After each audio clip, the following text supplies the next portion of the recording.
برادری از دام الله سیوی نقل قول کردن. اونها فرمودن در وقت انتشار مرض کرونا نباید قطع صله رحمی داشته باشیم و باید رفت و آمد با خویشاوندان و اقربای خود داشته باشیم در خانه هایشان.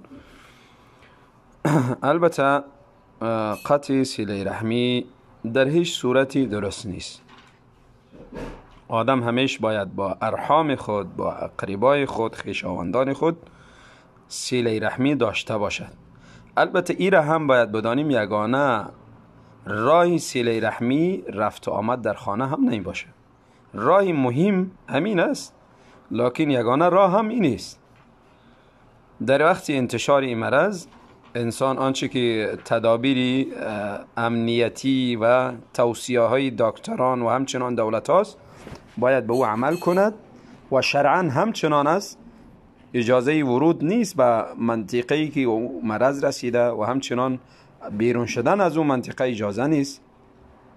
پس رفت آمده به خصوص خانه هایی که مرض رسیده یا جایی که منطقه محلی که رسیده انسان بند کنه و از اونجا هم نباید اهلش بیرون شوه و اما صله رحمی را باید داشته باشه به ذریعه تلفن، به ذریعه پولش، همکاریش، هر چی که ممکن بوده باشه صله رحمی را نباید قطع کنه. قطع صله رحمی گناهی کبیره است. برادری از کندن موی سفیدی که در ریش باشه یا در مو بوده باشه در موی سر، از این پرسیدن آیا به این انسان گناهکار می شود یا خیر؟ برادر محترم، موی سفید چی در ریش بوده باشه یا چی در موی سر بوده باشه وقار مسلمان است و نور برای مسلمان است و به این اجر بگیرد و مرتبه بزرگی را نزد الله تعالی کسب میکند. کندنش جایز نیست، البته مکروه است، نباید بکند، لکن رنگ کردنش شرعا امر شده. موی سفیده، وقتی که انسان موی سفید شد ریش یا حتی سرش میتواند که رنگ کند. البته رنگ سیاه نبوده باشد، رنگ‌های دیگری استفاده کنه رنگ کند. برادری سوال کردن اپا و خواهر در یک خانه کلین شده میتوانند یا خیر؟ اپا یعنی خواهر بزرگ و خواهر خرد، هر دو در یک خانه، یعنی در عقد نکاح شخصی یا دو تا شخص قرار بگیرن. البته خواهر بزرگ و خواهر خرد یعنی دو تا خواهر در عقد نکاح یک شخص قرار گرفته نمیتونه. یک شخص اگر بگیره خواهری از او حرام است برش کی بگیره. اما اشخاص مختلف باشند، دو تا برادر یا کدام اشخاص دیگری که با هم پیوند نزدیک دارن مشکلی نداره و میتوانند که یک خواهر یک برادر شوهر کنه و خواهر دیگر برادر دیگره. خواهر محترمه پرسیدن به نزدیکی مادری خود را از دست دادم و میخواهم در حق وی دعا کنم تا اینکه مشکلات سوال و جواب را الله تعالی برایش آسان بگرداند. التماس میکنم چی بخوانم؟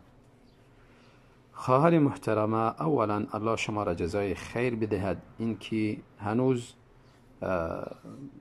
احسان مادر فراموش نکردین و الله تعالی مادر محترمه شما را ببخشد و جنت الفردوس را جایش بگرداند. البته دعا در حق پدر و مادر و غیره خویش و اقربا و مسلمان ها، دعای مغفرت بسیار مهم است. از همه مهم دعای مغفرت طلب میکنی که اللهم اغفر لها، و اگر به زبان عربی بلد هستی، اگر بلد نیستی به فارسی الها مادرم را ببخش، سوال و جواب قبر را برایش آسان بگردان و از عذاب قبر نجاتش بده. الها حساب روز محشر را برش آسان بگردان. الها مادری مرا از جمله اهل بهشت بگردان. غیر دعای به فارسی، به زبان عربی و غیر زبانهایی که بلد هستیم توان داری دعا کنی. دعای مغفرت، دعای نجات از عذاب قبر، دعای نجات از سختی روز حساب، دعای داخل شدن جنت، دعای بچ شدن و نجات یافتن از دوزخ و غیره این چیزها را به فارسی دعا میکنی، دستت بالا کرده و گاهی هم بدونی دست بالا کردن اشکالی نداره دعا میکنی. شخصی پرسیدن آیا زنها اجازه دارن به خانه همسایه رفت و آمد کنن؟ برادری محترم، این چیز برمیگرده به شوهر. شوهر اگر مناسب میداند، مناسب میبیند برای زن خود، مادر خود، خواهر خود که خانه همسایه رفت و آمد کند، اگر اجازه شوهر بوده باشه اشکالی نداره، مصلحت اگر میبیند. اما رابطه همراه همسایه باید بوده باشد، چی کافر بوده باشه چی مسلمان. انسان اخلاقی درست، معامله درست، رفتاری درست همراه همسایه خود داشته باشه. این رابطه فرق میکنه بر رفت آمد زنها. مثلا در خانه چیزی پخته میکند، غذا یا چیزی اگر دارد اضافی، همیشه تلاش میکنه که همسایه خود به این خوش کند و نوع رابطه خوبی همراه همسایه خود داشته باشه. رسول الله صلی الله علیه و سلم فرمودند که جبرئیل همیشه می آمد مرا توصیه میکرد که همراه همسایه باید رعایت خاصی داشته باشم. اگر شخصی میبیند پدر است یا شوهر است یا برادر است که رفت آمد زنها داخل خانه همسایه به مصلحت نیست، شاید به ضرر تمام شود، مثلا گاهی همسایه مردم آزاد هستند یا گاهی مسلمان نیستند، اگر رفت آمد شود بالای دختر بالای زن تأثیری میگذارد، ایش صورت باید ممانعت کنه، اجازه ندهه که سببی گمراهی یا بیراهی همسرش یا خواهرش یا مادرش و غیره اهل و فامیلش نشود. اما اگر ضرری نمی‌بیند یا کدام خطری ندارد، در اون صورت هم اختیار داره، یعنی چیزی نیست که واجب باید رفت آمد زنها حتمی بوده باشه. البته رابطه درست، معاملات درست و غیره اینها را نباید همراه همسایه خود ترک کند. برادری پرسیدن کنیز چی است و کی است و چی حکم داره و حکم همخوابی با کنیز چطور است؟ برادری محترم، کنیز زنی را گفته میشه یا دختری را که از کفار در جنگ گرفته میشه یا اینکه سهم شخصی دیگری است، شخص دیگری خریده یا در جنگها برش سهمی آمده گرفته، شخص دیگری او را از پیش از او میخرد، این را گفته میشه کنیز.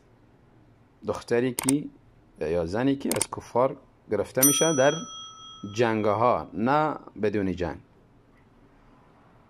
و حکمش یعنی همخوابی همراه از کنیز جایز است بدون نکاح.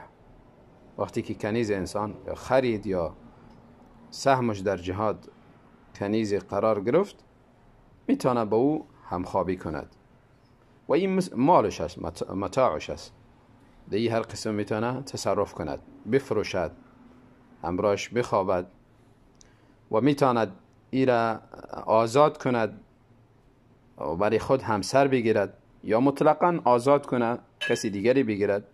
همه اختیارات داری داره، بالای ازی داره، این مالش است. قسمی که در مال تصرف داره بالای ازی هم تصرف داره. برادری سوال کردن من از بانک قرضدار هستم و همراه ازی که قرضدار هستم برای الله چیزی خیر میدهم، آیا این خیری من قبول میشود یا خیر؟ و همراه گفتن که معامله‌ای که در بانک داره قرضداریش مبنی بر سود است، یعنی قرضداری است که در روز سود است.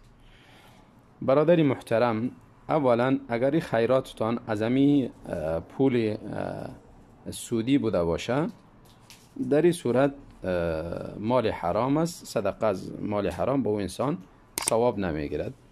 اما اگر مال دیگرتان از مال پاک بوده باشه، ولو که قرضدار از بانک هم بوده باشید، انشاءالله مأجور هستین، الله اجرش بوتیا قبولم بکنه و از الله قبولیت بخواهید و اما معامله سودی را باید بگذارین. قرضی که در سود بوده باشه این حرام است، گناهی بزرگ است.